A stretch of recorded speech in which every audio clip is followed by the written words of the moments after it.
ನಮಸ್ಕಾರಗಳು.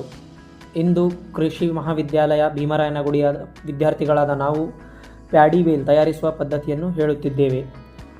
Paddy bale ಕೊಯ್ಲಿನ ನಂತರ ಹೊಲದಲ್ಲಿ ಉಳಿಯುವ ಭತ್ತದ ಹುಲ್ಲನ್ನು ಪ್ಯಾಡಿ ಸ್ಟ್ರಾ ಬೇಲರ್ ಯಂತ್ರದ ಮೂಲಕ ಸಂಗ್ರಹಿಸಿ ಒತ್ತಿ ಹಾಕಿ ಗಟ್ಟಿ ಬೇಲ್ಗಳಾಗಿ ಕಟ್ಟಿ ತೋರಿಸುವ ಪ್ರಾಯೋಗಿಕ ಕ್ಷೇತ್ರ ಪ್ರದರ್ಶನವಾಗಿದೆ.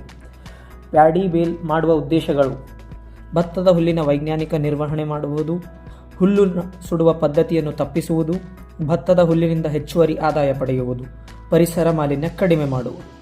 ಕೃಷಿಯಲ್ಲಿ ಯಂತ್ರೀಕರಣವನ್ನು ಉತ್ತೇಜಿಸುವುದು ಒಂದು ಉದ್ದೇಶವಾಗಿದೆ.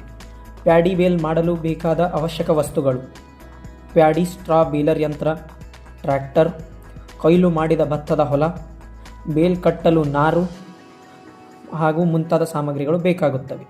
ಪ್ಯಾಡಿ ಬೇಲ್ ಮಾಡುವ ವಿಧಾನ: ಭತ್ತದ ಬೆಳೆಯನ್ನು ಹಾರ್ವೆಸ್ಟರ್ ಬಳಸಿ ಕೊಯ್ಲು ಮಾಡಲಾಗುತ್ತದೆ. ಬೇಲರ್ ಯಂತ್ರವನ್ನು ಟ್ರ್ಯಾಕ್ಟರ್ಗೆ ಜೋಡಿಸಲಾಗುತ್ತದೆ. ಬೇಲರ್ ಹೊಲದ ಮೇಲೆ ಚಲಾಯಿಸಿ ಸಡಿಲವಾಗಿ ಇರುವ ಭತ್ತದ ಹುಲ್ಲನ್ನು ಸಂಗ್ರಹಿಸುತ್ತದೆ. ಯಂತ್ರದ ಒಳಗೆ ಹುಲ್ಲನ್ನು ಒತ್ತಿ ಹಾಕಿ ಬೇಲ್ಗಳಾಗಿ ರೂಪಿಸಲಾಗುತ್ತದೆ. ಬೇಲ್ಗಳನ್ನು ಸ್ವಯಂಚಾಲಿತವಾಗಿ ಕಟ್ಟಿ ಹೊಲದಲ್ಲೇ ಹೊರಬಿಡಲಾಗುತ್ತದೆ. ತಯಾರಾದ ಬೇಲ್ಗಳನ್ನು ಸಂಗ್ರಹಿಸಿ ಬಳಕೆ ಅಥವಾ ಮಾರಾಟಕ್ಕೆ ಸಾಗಿಸಲಾಗುತ್ತದೆ. ಪ್ಯಾಡಿ ಬೇಲ್ಗಳಲ್ಲಿ ಅನೇಕ ವಿಧಗಳು ಇವೆ. ಅದರಲ್ಲಿ ಕೆಲವು ವಿಧಗಳು: ವೃತ್ತಾಕಾರದ ಬೇಲ್ಗಳು, ಚೌಕಾಕಾರದ ಬೇಲ್ಗಳು, ಭತ್ತದ ಹುಲ್ಲು ಬೇಲ್ಗಳು. ಉಪಯೋಗಗಳು: ಪಶು ಆಹಾರವಾಗಿ ಇದನ್ನು ಬಳಸಬಹುದು. ಅಣಬೆ ಅಂದರೆ ಮಶ್ರೂಮ್ ಬೆಳೆಗಾರಿಕೆಯರಿಗೆ ಇದು ಬಹಳ ಅವಶ್ಯಕವಾಗಿದೆ.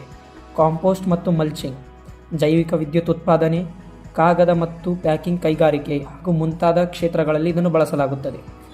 ಪ್ಯಾಡಿ ಬೇಲ್ನ ಕೆಲವು ಲಾಭಗಳು: ಹುಲ್ಲು ಸುಡುವುದರಿಂದ ಉಂಟಾಗುವ ವಾಯು ಮಾಲಿನ್ಯವನ್ನು ತಡೆಗಟ್ಟುತ್ತದೆ, ಸಮಯ ಮತ್ತು ಕಾರ್ಮಿಕ ವೆಚ್ಚ ಉಳಿಸುತ್ತದೆ, ರೈತರಿಗೆ ಹೆಚ್ಚುವರಿ ಆದಾಯ ಒದಗಿಸುತ್ತದೆ, ಮಣ್ಣಿನ ಆರೋಗ್ಯವನ್ನು ಸುಧಾರಿಸುತ್ತದೆ. ಧನ್ಯವಾದಗಳು.